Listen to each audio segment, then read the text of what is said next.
Let's go. It was a little bit hard to hear that. Did you just say Stipe had to give a shit about your feelings? I can give two shits about his feelings. You know, like I was watching something called Destin today, and it said he said I get so upset thinking about it. You know, it just pisses me off, and then I think his wife said something to the effect of when people talk trash, it just makes it worse for him. Well, good thing about our job is we get to punch each other in the face. So I'm gonna keep talking, and it's his job to shut me up. Obviously, no one likes to lose, but are you surprised at how much he's changed after the loss? You know, he has changed after the loss. You know, I honestly, as an opponent, it would be tough to spend 6 weeks with me anyways. Like, I'm not saying I'm pleasant to be around, especially when I'm digging at you constantly.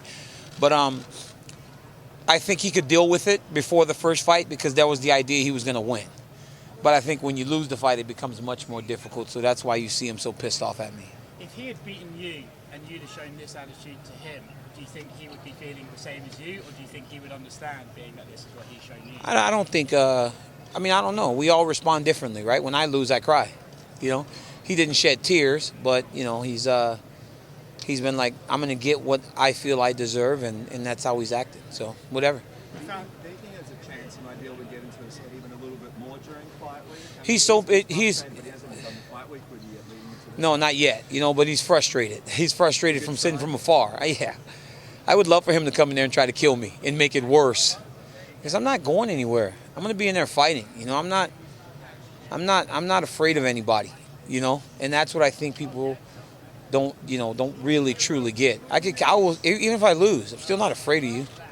You know, it's going to be a fight, you know, so it is what it is. Do you think the fact that he didn't take another fight after the loss is a sign, some kind of sign that maybe he was a little bit unsure of himself?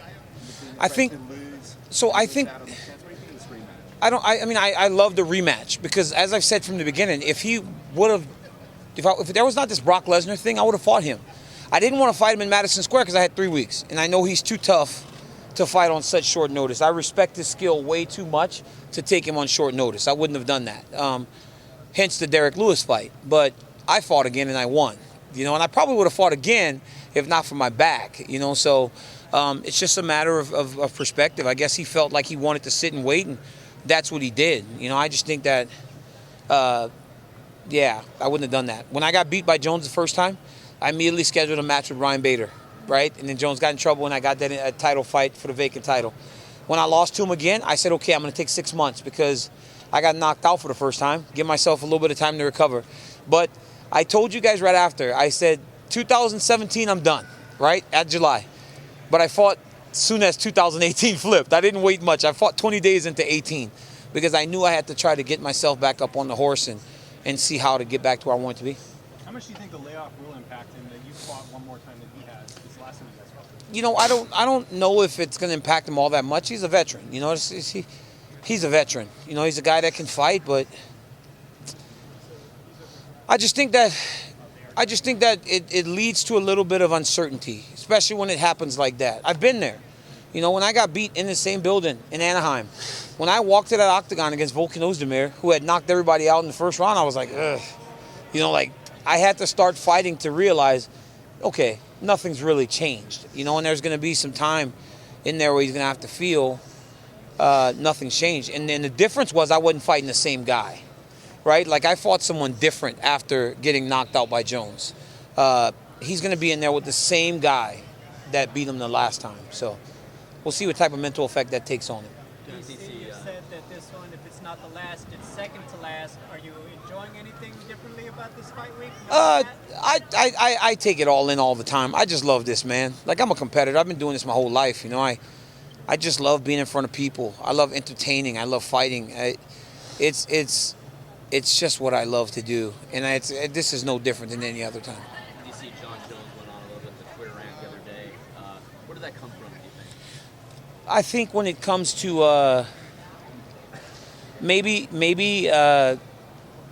trying to, you know, divert my attention a little bit to what's possibly next, or you know, I don't know. He kind of went off, you know, because when I'm doing these interviews, people ask me about him.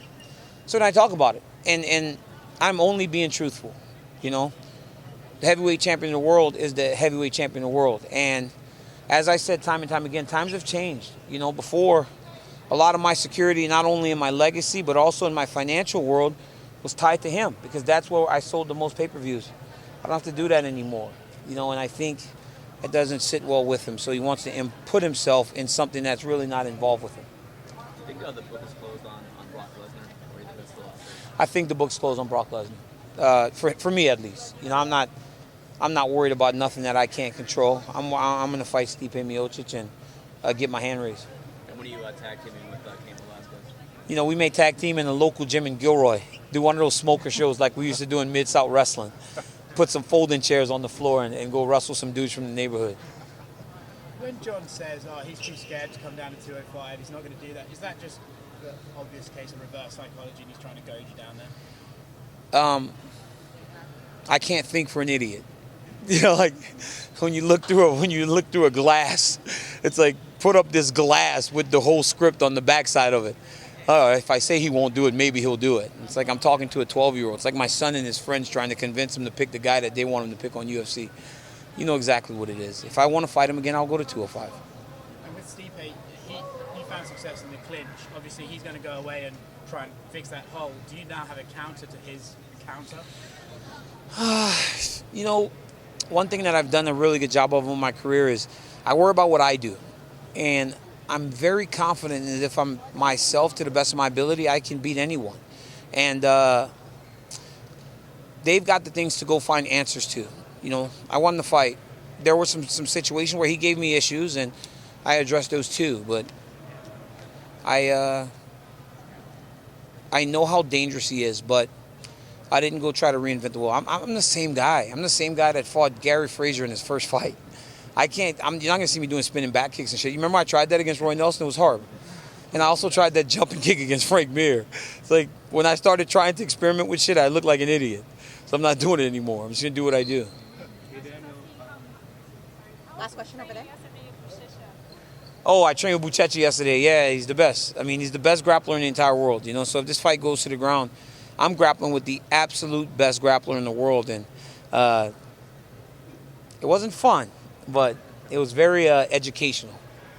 Hey Daniel, just a couple for you.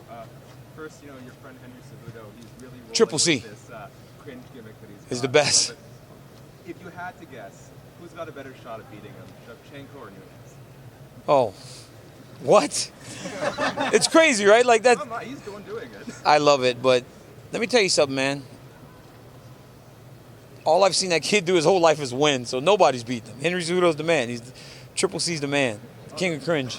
On a more serious note, you know, there's a lot of great sports features and documentaries, but you had that E60 special come out. What is it like for you to sit there on the couch and watch your own story? You know, I watched it with my family. You know, everybody was calling me at like 7 o'clock in the morning. Did you see it? Did you see it? I was like, no, I didn't watch it yet because I'm going to wait till my family wakes up. They woke up and we laid in bed, me, Daniel, and my daughter and my wife. And, you know, we're going through the whole thing, and I've spoken to them about my daughter.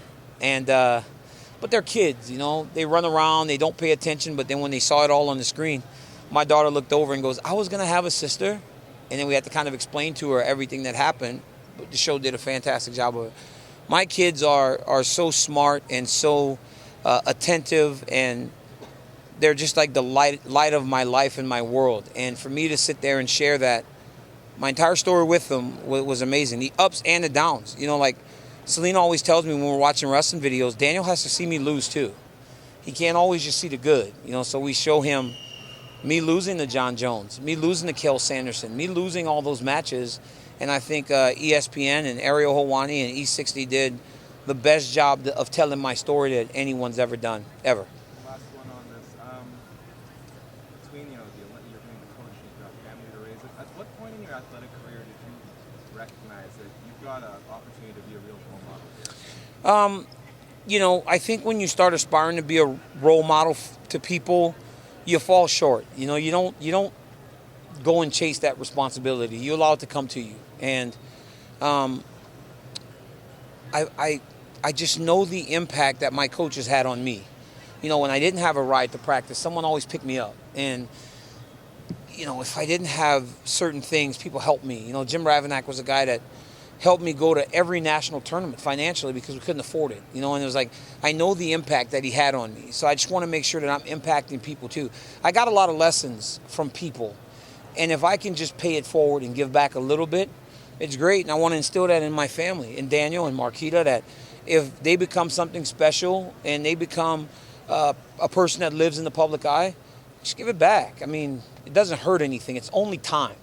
It's only time. It doesn't cost me anything. I give these people time. And now at Gilroy High School, we have 3 kids went to college this year. We got 2 kids signed to Division I scholarships next year. And we've got one of the best teams in the country. And I'm just going to continue to try to push kids through Gilroy and AKA to earn college scholarships. DC, Last question, guys. Do you think you felt the best that Stipe had to offer the first time? I think Stipe in the build up to this fight, there are a lot of things that have been said, and I feel he was fighting well. I do. He took me down. He hit me with some good shots.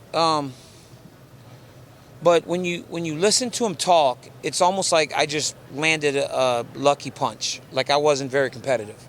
I think if that's the mindset that he's trained with, I think it's a massive mistake. I was very honest with myself that he hit me. I mean, one time he hit me with 2 right hands back to back, and I didn't go down.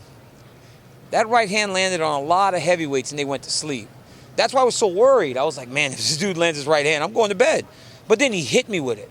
And one time he hit me, and I wasn't even looking at him, and it just landed clean on the button, and I was like, oh, I'm still here? I go, still in Vegas? Where am I? But he landed. But I felt he feels that he was giving his best. And if that was his best, it's not enough. Really, it's not enough. You're worried that Cortez is going to help him out for this fight after that E60? Who's Cortez? Carmen Cortez. Oh, Carmen Cortez? Oh, I was like, what? Who are you talking about? Oh, Carmen, yeah, he was the bane of my existence as a 7-year-old kid. But, for the record, I won the last one.